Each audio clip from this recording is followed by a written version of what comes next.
Welcome to missionary biography. April 15, 1936 సంవత్సరంలో Bob హిస్కిన్ గారు జన్మించారు. వీరు ఒక అమెరికన్ క్రైస్తవ మిషనరీ రచయిత. ఆయన తన జీవితంలో ఎక్కువ భాగం ఆఫ్రికా, దక్షిణ అమెరికా, ఆసియా మరియు యూరోప్లలో మిషనరీ సేవ చేస్తూ గడిపారు. 1964లో హిస్కిన్స్ గారు మిడిల్ ఈస్ట్, ఉత్తర ఆఫ్రికాలో చర్చీలను స్థాపించారు. లెబానన్లోని బీరూట్కు వెళ్లారు. ఆ దేశంలో Bob the way of life literature మినిస్ట్రీని ప్రారంభించారు.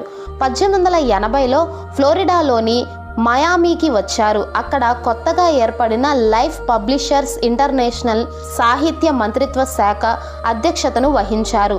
1987లో బుక్ ఆఫ్ హోమ్ ఇంటర్నేషనల్ మినిస్ట్రీని ప్రారంభించారు. ఎల్ సాల్వడార్ దేశంలోని ప్రతి పాఠశాల విద్యార్థికి దేశ విద్య మంత్రి అభ్యర్థన మేరకు బైబిల్ ఆధారిత పిల్లల పుస్తకాలను పంపిణీ చేశారు. బుక్స్ ఆఫ్ హోప్ సుమారు 9,68,000 పుస్తకాలను పంపిణీ చేశారు.